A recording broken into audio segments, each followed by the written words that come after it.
el 20 aniversario de la masacre del Charco, que se cumplirá este 7 de junio del 2018. Voy a proceder a dar los nombres de quienes nos acompañan en la mesa. A mi derecha tenemos a Fray Julián Cruz Alta, que representa Iglesias por la Paz. A mi izquierda tenemos a Efraín Cortés, que es sobreviviente de la masacre del Charco, y le sigue Julio Mata, que es secretario ejecutivo de Arladén Fedefam. Voy a proceder a leer una carta que está firmada por varias organizaciones. A unos días de cumplirse los 20 años de la masacre del Charco, perpetrada el 7 de junio de 1998 en la comunidad indígena Nasavi de El Charco, Ayutla de los Libres, Guerrero, México, donde integrantes del Ejército Federal al mando de los generales Juan Alfredo López Agarnica, entonces comandante de la 27 Zona Militar, y el entonces comandante de la 9ª Zona Militar, Luis Humberto López Portillo Leal, ejecutaron extrajudicialmente a 10 indígenas nasavis y al estudiante de la Universidad Nacional Autónoma de México, Ricardo Zavala Tapia, hiriendo a 5 indígenas nasavis, entre ellos a un niño de 13 años. Asimismo, deteniendo a 20 indígenas, entre ellos a 4 menores de edad, Melitón Castro Morales y Bernabé García de Jesús, de 14 y 15 años respectivamente, quienes solo hablaban nasavi y no sabían leer. A Adrián Patriarca, Agustina y Pedro Esteban Ávila, de 16 y 17 años, y a la entonces estudiante universitaria Erika Zamora Pardo y al activista social Efraín Cortés Chávez, quienes fueron sometidos, rendidos, torturados y presentados a declarar ante un ministerio público militar violentando sus derechos humanos. El gobierno mexicano, a 20 años, ha permanecido indiferente ante estas ejecuciones extrajudiciales. Se ha limitado a decir que los militares se encontraban realizando el operativo Maya en cumplimiento de la Ley Federal de Armas de Fuego y Explosivos y en campaña permanente contra el narcotráfico. Se encontraba un grupo transgresor y se realizó un enfrentamiento que concluyó con 11 civiles muertos, 22 detenidos, 5 heridos y por parte del personal militar sin novedad. Erika Zamora Pardo y Efraín Cortés Chávez manifestaron que fueron torturados. Erika Zamora ha señalado que en un cuarto lleno de soldados la vendan de los ojos, le dicen que se desnude completamente, la amarran, la empapan de agua y la sientan a una silla metálica, le esposan de la mano, luego conectan un cable y tiran al piso, inician las descargas eléctricas y le decían que tenía que decir lo que ellos querían, porque si no la iban a matar o se desquitarían con su familia. El general Juan Alfredo López Agarnica, al mando de la tortura, estuvo presente. Por su parte, Efraín Cortés declara que lo vendaron de los ojos y trasladaron a un lugar que desconoce, y ahí le pusieron una cosa en la garganta y le empezaron a apretar el cuello. Después le quitaron la ropa y lo acostaron en un lugar donde no sabe qué era. Lo ataron de las manos y de los pies, le pusieron una esponja y la mojaron con agua. Después le dieron toques eléctricos en las tibias de los pies, en los genitales y en la cabeza. Subrayaron que la CNDH no quiso documentar la tortura. Erika Zamora y Efraín Cortés estuvieron internos aproximadamente 4 años, de los cuales 20 meses estuvieron en el penal para varones de máxima seguridad de Puente Grande.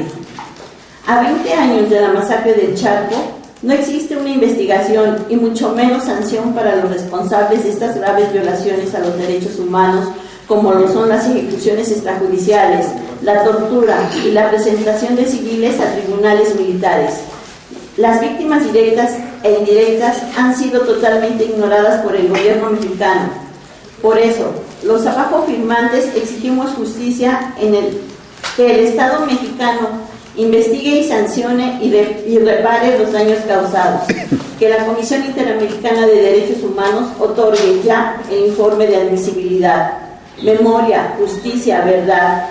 La justicia para las víctimas de la masacre del Charco es la justicia para todos. Ciudad de México, a 22 de mayo del 2018, y firman Fray Julián Cruz Alta por Iglesias por la Paz, el pastor Hugo Gallardo, Humberto Robles, escritor, Juan Carlos Gutiérrez, de Ideas, Braulio Gutiérrez, cinematógrafo, la Asociación de Familiares de Detenidos Desaparecidos y Víctimas de Violaciones de Derechos Humanos en México, AFADEM, FEDEFAM, Julio Mata, Liga Mexicana de Defensa de los Derechos Humanos, la LIMED, Elsa Arista, Los Otros Nueva York, Organización Campesina de la Sierra del Sur, Norma Mesino, Consuelo Morales, Ciudadanos en Apoyo a los Derechos Humanos, CADAC, Salvador Solórzano, Consejo Federal Ejecutivo Nacional e Internacional del Frente Mexicano por Derechos Humanos AC, Centro para el Desarrollo Integral de la Mujer, Adriana Linares,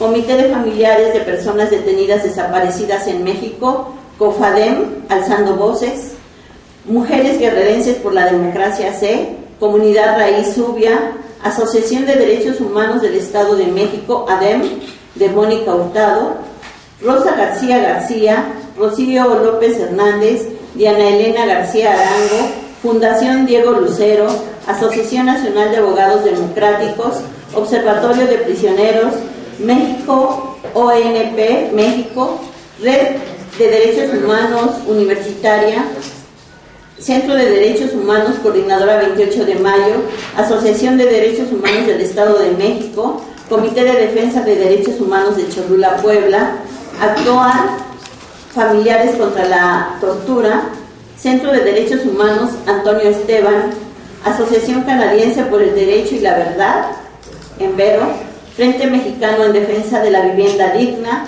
Jorge Sapien Bravo, Víctor Rodríguez de la Dirección Colectiva del MCR CENTE. Bueno, voy a pasar el micrófono a Fray Julián de Iglesias por la Paz.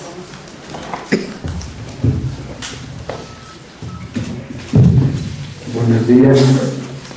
Desde Iglesias por la Paz somos una organización de pastores, pastoras, sacerdotes, religiosas de diferentes iglesias que desde hace 7 años acompañamos la paz para este país, entendiendo la paz como fruto de la justicia. Sin justicia es imposible que haya paz. Nos pronunciamos ante estos 20 años de la masacre del Charco contra la impunidad.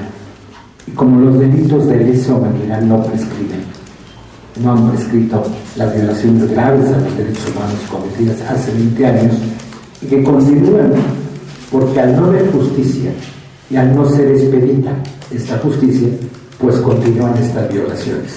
El Estado mexicano no asume su responsabilidad en lo acontecido, todo lo mantiene como en los informes de hace años, enfrentamiento entre grupo guerrillero y el ejército mexicano. Así cerró este caso en la Procuraduría Militar, no hay violaciones a los derechos humanos y esto es lo grave que pasa en este país, la impunidad. Los casos que estamos viendo actualmente en Guerrero también impunes traen historia muy larga de esta impunidad en Guerrero terrible que se ha hecho con este Estado lo que se ha querido. El ejército ha cometido graves violaciones en el caso del Chaco y alguien tiene que dar la cara de parte de las Fuerzas Armadas Mexicanas en este caso precisamente. Exhortamos a la Comisión Interamericana de Derechos Humanos que haga un serio informe, tome este caso porque es grave lo que ha acontecido con población indígena, con población mexicana, que son 20 años de injusticia y de impunidad. E insisto, me dirán, hay casos más recientes porque insisten desde sus organizaciones en un caso de hace 20 años porque no ha habido justicia. Y la impunidad sigue permeando en el país, el ejército sigue cometiendo violaciones graves a los derechos humanos porque tiene muchos años haciéndolo y mientras no se haya justicia y no haya responsables, lo va a seguir haciendo por desgracia. Entonces exhortamos al Estado mexicano a asumir su responsabilidad, a reparar el daño. 20 años sin aceptar lo que ahí aconteció. Es importante verdad y justicia. Sin verdad no hay justicia.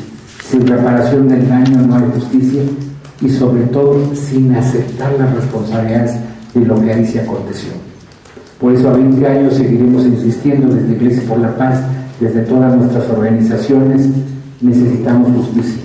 Este país sufre graves violaciones a los derechos humanos porque son muchos años de impunidad. Venimos arrastrando una cadena larguísima de graves violaciones a los derechos humanos sin que haya responsables. E insistimos, se necesita saber la verdad de lo que ahí pasó. Las víctimas y los familiares de las víctimas siguen reclamando justicia y diciendo su verdad. Y el mundo tiene que escuchar porque se han ensañado con el Estado de Guerrero y continúan las violaciones graves en este Estado. Y desde las iglesias, ciertamente nosotros no participamos en el asunto político electoral, pero sí participamos en la búsqueda de justicia. Desde las iglesias alzamos nuestra voz, justicia para el Chaco.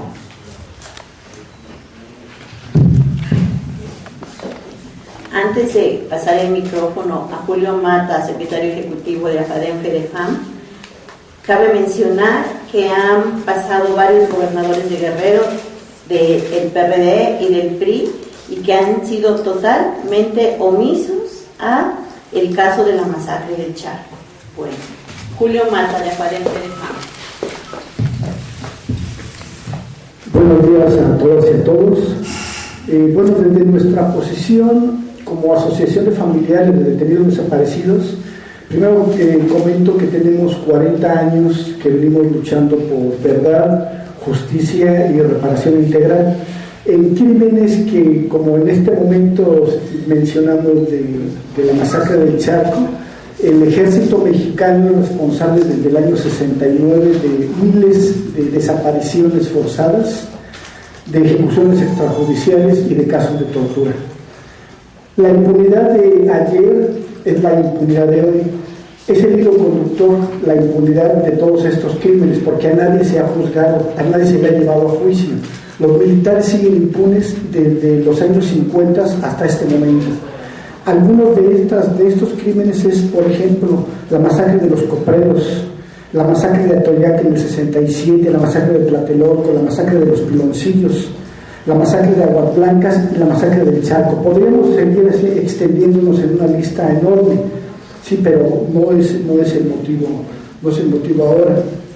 Igualmente recordamos que la desaparición de Gilberto Romero Vázquez en 1995 da pie a la masacre de Aguas Blancas.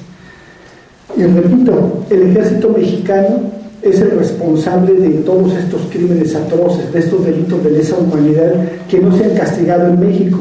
México es uno de los principales países en el mundo entero que impulsa la firma y ratificación de convenios internacionales de derechos humanos y que es especialista en ponerles candados, reservas y algunas otras figuras jurídicas para que no se cumplan en nuestro país, y lo vemos con las convenciones sobre desaparición forzada principalmente. Sí, la impunidad de hoy es producto de la impunidad de ayer. Sin verdad ni justicia seguiremos teniendo delitos de lesa humanidad y seguiremos teniendo un ejército impune, y ese es el drama que vivimos ahora en esta grave crisis de derechos humanos, debido a que no tenemos un solo enjuiciado militar ni civil que han cometido estas atrocidades. Desde los años 60, insisto, sabemos de Arturo Acosta Chaparro, Quirós Hermosillo, que incluso fueron condecorados por decían ellos, servicios a la patria. Los llevaron a juicio aparentando estos juicios y simplemente los absolvieron y condecoraron cuando son los responsables de desapariciones, y así viene siendo desde esos años. Pues exigimos investigación apegada a derecho, exigimos verdad, justicia y reparación integral del daño con medidas de no repetición. Gracias.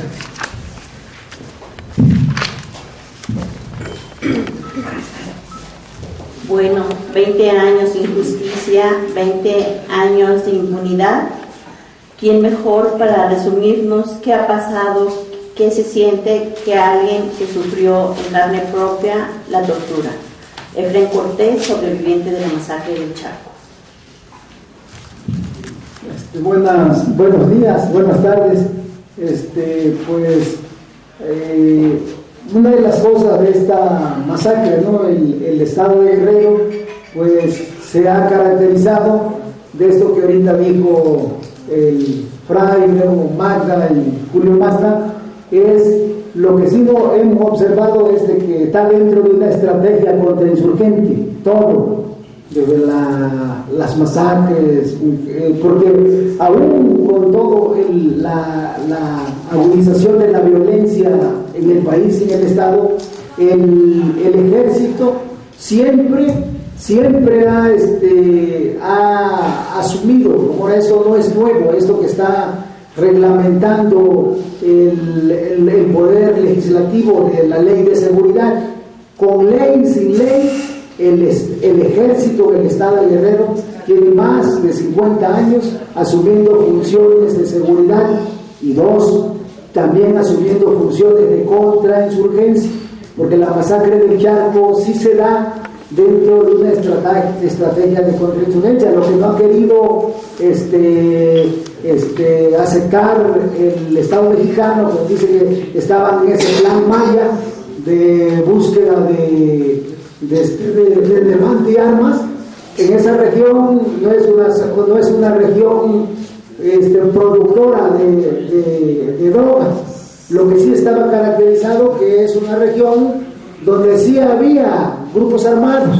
Esa es una de las cosas, sí había grupos armados. Entonces esa región de Ayutla sí se había caracterizado desde hace mucho tiempo, desde la época de Genaro, en la época de Lucio, sí había una situación de resistencia con respecto a eso, ¿no? Y esta lógica, por eso se ve, por ejemplo, nosotros que nos tocó ver, porque ahí está en el expediente, sí, en el Chaco sí hubo un enfrentamiento del ejército con la guerrilla cerca de la comunidad. Lo que nosotros estamos exigiendo es que la masacre se la hicieron a la población civil, porque por eso se encontraban niños y por eso se encontraban a Erika como mujer, porque sí ahí había, sí se dio, estaba una consulta, ahí acuérdense que ahí salió la ruptura del ERPI ya, del EPR, ahí en el 98, entonces esa información ahí cayó porque sí hubo un enfrentamiento, pero lo que sí se ve, un ejemplo, lo que sí se da un cerco hacia la población civil, hacia los que han ido o no han visto, que es una población pequeña. Entonces el ejército cercó a la comunidad y empezó a disparar. La comunidad contestaba que no dispararan porque era población civil y había niños. Y el ejército, Oropesa Garnica, que era el que iba a la cabeza, dijo: no, a nosotros no nos importa si son guerrilleros o no, porque si ustedes apoyan a los guerrilleros, algo saben, la van a pagar. Entonces eso, como ahora decir, si hay una situación del ejército, el ejército sabía que ahí era población civil, pero sí lo planteó, es decir, no nos importa si son gente armada o desarmada, el delito es porque tienen una simpatía por un grupo armado. Eso es lo que dijeron los militares antes de que se diera la masacre, pues, es eso. Entonces esa es la situación, ¿verdad? Entonces la masacre del Chaco sí está dentro de una lógica de contrainsurgencia. El ejército tuvo la oportunidad, ¿verdad?, eso de no asesinar gente, porque los hubiera detenido con respecto a eso y juzgado, es decir, como los que nos tocó, que no morimos, pero los que murieron, esa es otra de las cosas. Ahora, otra de las cosas, la tortura a nosotros, nos torturaron porque querían información, y la información que decía el ejército, una, que señaláramos a luchadores sociales que se movían en el estado de Guerrero y fuera del estado para implicarle delito de rebelión. Esa es otra de las cosas. Para eso era la tortura. La tortura la utilizaron para que inculpáramos o dijéramos a quién estaba relacionado con el movimiento en Ayutla. Esa es una de las cosas. Y la otra, que es muy emblemático, que los abogados de la red lo han analizado. A nosotros durante todo el proceso legal que tuvimos en dos juzgados, el juzgado cuarto de distrito y el segundo de distrito, fuimos juzgados con leyes militares. Nosotros no declaramos ante el Ministerio Público Federal, declaramos ante el Ministerio Público Militar. Fue un juicio con mucha irregularidad. Esa violación, eso solo lo hacen en época de guerra, cuando se entra en estado de excepción, pero en un supuesto estado democrático y nadie dijo nada, ninguna fuerza política, porque sea eso, como es decir, para defenderse en ello, había de garantizar que se le haga un juicio en base a las leyes. No, nosotros nunca declaramos, nosotros, todos los que fuimos detenidos, los 22, no declaramos ante el Ministerio Público Federal del Fuero Común, sino ante el Ministerio Público Militar. El Ministerio Público Militar consignó ante el juez de distrito eso es invasión de jurisdicción, eso. Y el juzgado de distrito lo sentenció. Eso fue violatorio ya. Entonces, hay varias irregularidades, pero yo quería replantear esto, es decir, como era lo que dijo Julio, el ejército mexicano, su función en el Estado y en el país no es para dar seguridad, es para elaborar una estrategia de control territorial. Está haciendo frente a tanto robo, frente a tanto saqueo, ellos están como un ejército de ocupación para defender al gran capital y las grandes empresas. Es eso, es decir, y por eso confronta. Ahora, los pueblos se van a seguir rebelando por todas las vías entre varias cosas. Y este Estado, que se dice Estado democrático, está utilizando a estructuras que están siendo pagadas por todos los impuestos de nosotros para agredir, para masacrar, para torturar, para desaparecer a todo aquel que esté en contra. Porque es eso, es decir, la resistencia, las luchas van a existir, y la masacre del Chaco se da dentro de esa resistencia. Esa región ha tenido muchísima historia desde hace mucho tiempo de resistencia, la zona de Yutla, de generación, de cómo la gente indígena se impuso a la marginación y al racismo de la zona mestiza de la cabecera.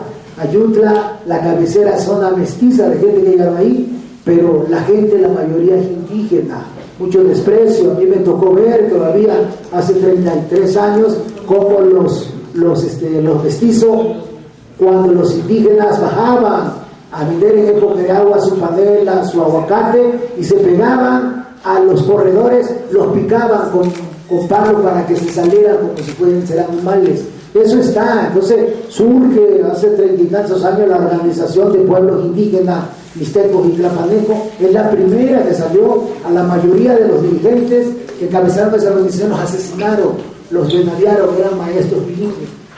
Son los primeros que surgieron. Entonces hay una historia que no se ha contado de resistencia, de rebeldía frente a la marginación, frente al racismo sobre los pueblos indígenas en esa zona. ¿Por parte de quién? De los mestizos, aliados con los poderes locales y estatales, ¿no? Después ya viene la situación de las luchas, donde se caracteriza, eso está documentado, el ejército por eso dice, si hay guerrilla, eso no está en discusión, está en los informes que ellos han dado, pero sí la contrainsurgencia no la hizo sobre los grupos armados, la está haciendo sobre la población civil. Esa es una de las cosas, y es lo que el ejército ahorita cambia.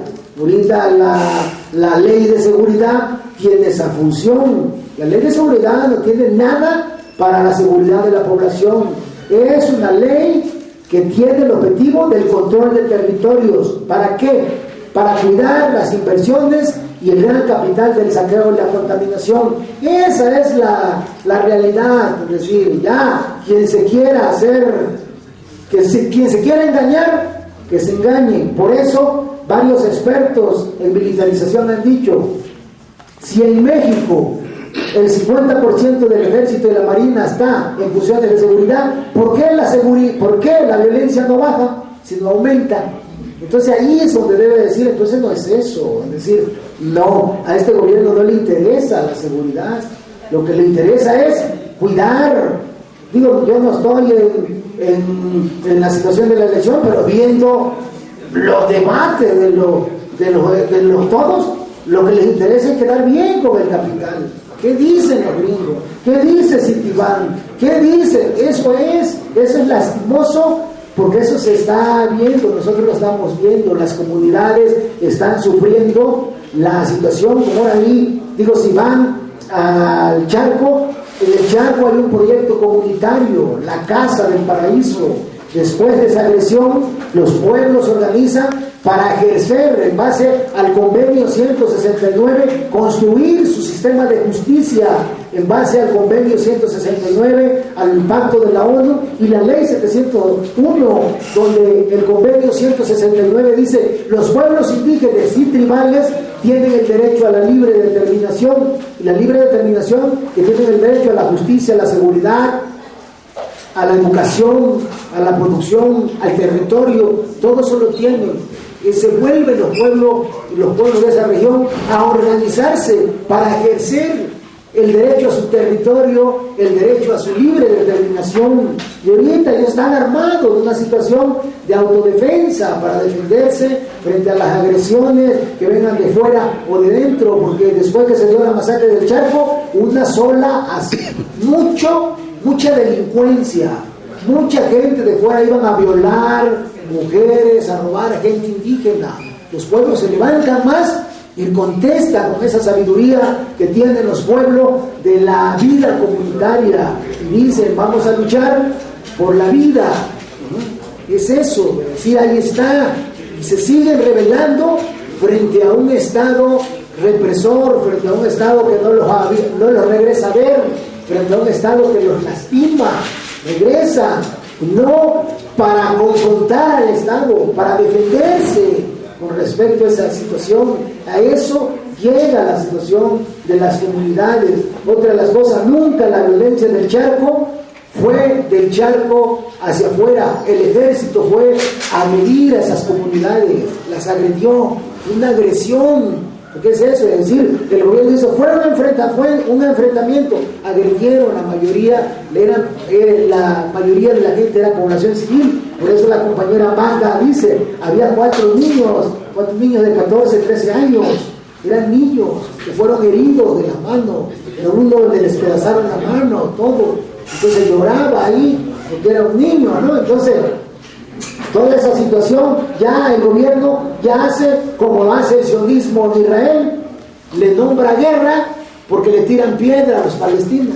Es eso es deshonestidad. También debe de haber, el ejército tiene que asumir esa responsabilidad, porque si son militares con respecto a eso, de que eso no se hace, si la gente está rendida, pero no, tienen esa mentalidad, los adoctrina tanto el capital que ve como enemigo a los pobres de este país. Es eso, y está dentro de esa contingencia, ¿no? Esa sería mi participación con respecto a eso, ¿no? Es decir, la masacre del Charco está dentro de la lógica de una contrainsurgencia sobre esa región, ¿no? Antes de pasar a las preguntas, les quiero mencionar que va a haber una caravana que saldrá el día 7 de la Ciudad de México, el día 6 de la Ciudad de México, para estar presente en la celebración el día 7 en el Charco. Ahora sí, pasamos a la sesión de preguntas. ¿Algún medio quiere hacer alguna pregunta? ¿Me das su nombre y de qué medio es, por favor? Sí, me llamo Emanuel Gallardo, de Efecto TV, Capital Media. Me gustaría saber su opinión respecto a la situación de violencia que existe actualmente en Tierra Caliente, ¿no? Esto es un antecedente a tratar y un antecedente a varias violaciones de derechos humanos. Me gustaría que pudieran dar una pequeña reflexión respecto a cómo es actualmente la situación de violencia que se está viviendo. Más de 94 alcaldes aspirantes a un puesto de elección popular han sido asesinados. Entonces dicen que si hay una erupción social vendrá de la Tierra Caliente, vendrá de parte de Guerrero. ¿Esto cómo lo ven ustedes? Yo digo que con respecto a eso, ¿no? de la militarización, porque es eso, el estado de Guerrero, según estadísticas de organismos independientes, que se encuentran entre 15.000 y 20.000 militares en la pura geografía. Entonces lo que se ve de que la violencia, como era la violencia que ahorita ha sucedido con respecto a todo eso, ha trastocado todo, y que la militarización, así como lo está proponiendo el Estado mexicano, no está dando los resultados de la supuesta seguridad. Entonces pensamos nosotros que toda esta estrategia de violencia a alguien beneficia. ¿Por qué se mantiene? ¿A quién beneficia? Pues yo digo que por ahí se maneja, son datos que lo ha sacado La Jornada, El Proceso, son de otros medios, el Universal, que en esa zona es una zona muy productora de minerales, desde la parte de Copalillo, ahí viene el conflicto que hay en Mezcala, con respecto a eso, ahí están minería, están las empresas canadienses no nomás depredando la biodiversidad, sino contaminando el río Balsa. Entonces puede tener una lógica. Eso lo han infiltrado medios con respecto a eso, que la violencia puede estar relacionado con la política extractiva, que sea de maderas hacia arriba o sea de minerales en esa zona. Entonces puede ser eso, es lo que nosotros tenemos por lo que se ha documentado, sea por periodistas o sea por investigadores con respecto a eso. Ahí puede estar la situación del origen de la violencia, pensamos eso, que tiene un carácter más económico.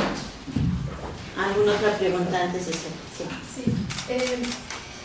Yo creo que en estos 20 años y por la estructura de las policías comunitarias en las cuales tienen experiencia, supongo que deben tener como un plan en el cual propongan más allá de una simple queja, ¿no? ¿Qué es lo que propondrían ustedes al Estado mexicano para mejorar no solo la situación en el Chaco, sino en Guerrero y en el Estado y en el país mismo, y que no se repitan estas masacres? Porque, es decir, se repiten una y otra vez y hay una queja constante una y otra vez, pero ¿cuál sería su solución? ¿Qué propondrían ustedes para que esto mejorara? Bueno, la no repetición de este hecho, porque a 20 años no se ha transparentado, no se ha dicho efectivamente lo que sucedió en el Charco, y eso viene repercutiendo en los hechos posteriores, como los de los 43, etcétera, etcétera. Eso sería uno. También la otra, tendría que regresar los militares a los cuarteles, tendría que ejecutarse perfectamente, que el militar no puede estar en la calle. Eso sería una de las cosas que nosotros diríamos. Tendríamos también que saber, y eso es muy importante, no nada más para el Chaco, sino para todos los casos, la verdad de los hechos. Normalmente no se sabe la verdad y se queda en especulación. Tendría que saberse eso. Eso sería como una parte, pero bueno, ahorita Porque parece más general, si pudieran decir algún caso particular. Sí, en torno que la Suprema Corte de Justicia se pronuncie fuertemente en el asunto de la Ley de Seguridad Interior. Ya algunos jueces lo han hecho, en este caso de amparos, diciendo que hay varios artículos que violan la Constitución, porque es grave. Se nos ha dicho que es extraordinaria la función del Ejército y la Marina en estas situaciones, pero lo extraordinario ya lleva 10 años y esta ley lo vuelve ordinario. Entonces, por un lado, si queremos que hacia el futuro no tengamos más este tipo de situaciones, no debe prosperar esta ley. La ley ya fue promulgada, está la situación en la Suprema Corte, todavía no dan fecha de cuándo van a tratar el asunto. Por amparos ya se han pronunciado algunos jueces federales en contra de esta ley, pero sí vemos importantísimo que la Suprema Corte se pronuncie y que esta ley no esté, aunque ya es vigente una vez que se promulga por el presidente del diario oficial, ya fue promulgada esta ley, ya muchos artículos están vigentes.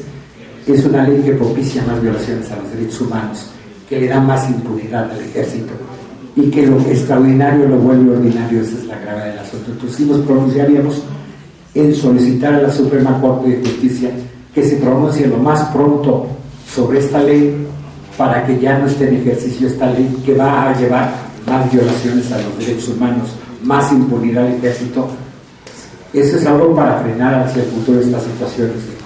Por otro lado, lo que ya Magda decía, pedir la verdad.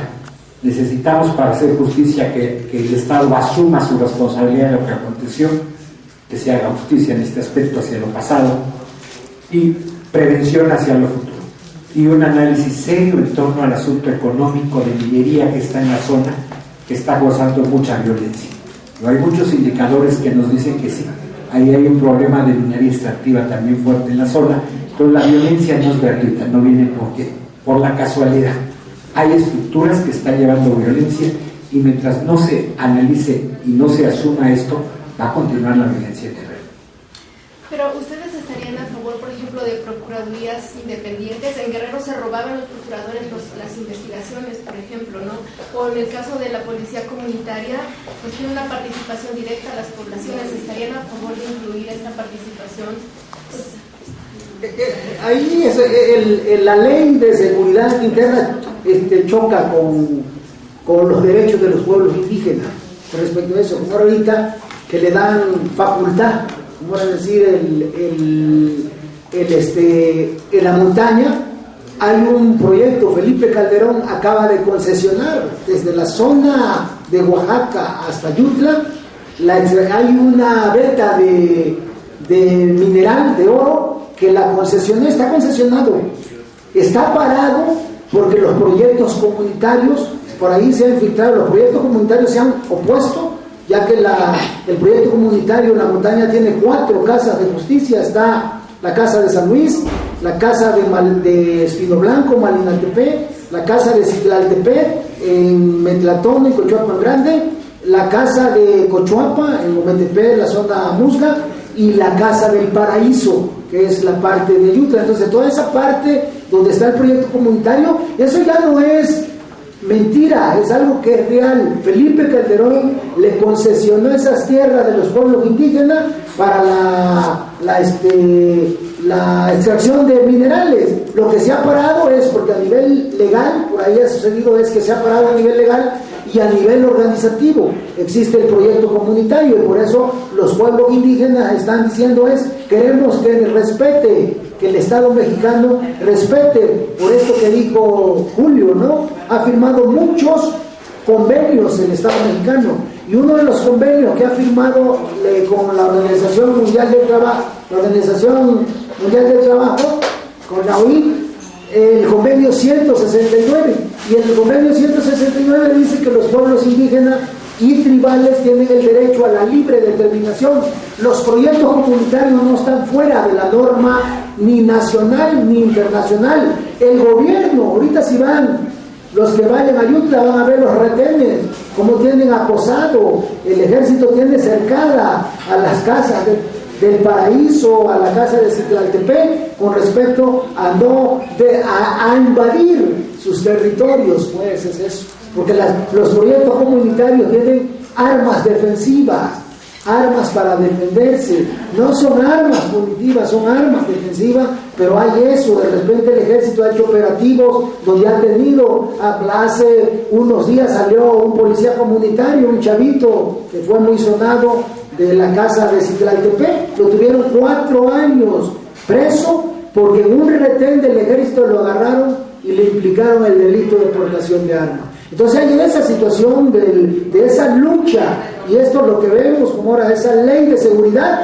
tiene esa intención, legalizar la militarización y la violación de los derechos humanos. Eso es grave, porque eso choca con un derecho que tienen los pueblos originarios en la montaña, ¿no? Pues no daría más en lo que dijeron los compañeros, estamos totalmente de acuerdo. Simplemente insistir en que no hay investigaciones reales sobre los crímenes que han cometido los militares desde hace 50 años o 60 años a la fecha. Hay una responsabilidad bien clara del ejército mexicano. El ejército mexicano no se manda solo, lo manda el presidente de la República o los presidentes de la República que han existido desde hace 60 años, de ahí viene la responsabilidad. Y la impunidad que tiene el ejército mexicano se intentó limitar con la sentencia Radilla. cuando se intenta evitar el fuero de guerra, pero aún así, a 9 años de la sentencia Radilla, esta no se termina de cumplir. Insisto, porque el Estado mexicano firma y ratifica convenios y les pone diversos candados y diversas formas para no aplicarse, ¿sí? Entonces, la impunidad de ayer es la impunidad de hoy, y esta cadena de transmisión que gobierna todo el Estado mexicano es la que nos tiene en esta grave crisis de derechos humanos. Y hay muchísimos factores, ya dijeron algunos, que sería cuestión de Pero analizar. no respondieron mi pregunta. ¿Sí estarían a favor de un procurador de justicia en los estados y federal independiente? Pues yo digo que es eso, más, yo digo que el Fabi acaba de decir algo, y Julio, ¿no? De que el problema fundamental de México no es un problema de leyes, es un problema de impunidad. Como es decir, lo dijo aquí Julio, digo, AFADEN tiene muchísimos años en la búsqueda de la verdad y se han encontrado con simulaciones. ¿Por qué?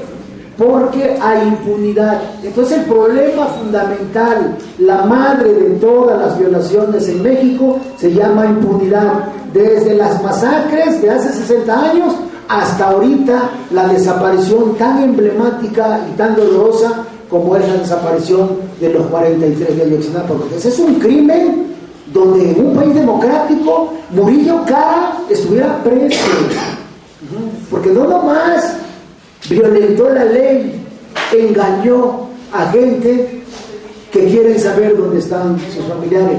En el caso de Rosendo Radilla, donde está demostrado que fue la institución castrense quien lo desapareció, el gobierno le da mucha.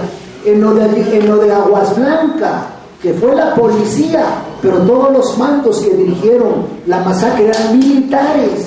Nosotros estuvimos presos con varios militares que dirigieron esa, y fueron los policías, pero los que dirigieron el operativo por ahí se dijo que hasta Costa Chaparro estuvo ahí dirigiendo la agresión porque la agresión era sobre la base de la organización campesina de la Sierra del Sur. El gobierno pensaba que ahí iban las dirigencias de la organización campesina de la Sierra del Sur, sea la parte de Atoyac o sea la parte de Coyuca, porque había dos familias muy perseguidas ahí, que es la familia de Don Layo Mesino y la familia de Benigno Guzmán. Esas dos familias eran las que estaban siendo perseguidas. No, que no le ande buscando el gobierno.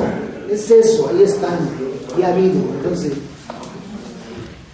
bueno, pues agradecemos a todos y a todas la presencia el día de hoy y volvemos a subrayar, este caso tiene que ver con impunidad que cubre al ejército mexicano. Gracias.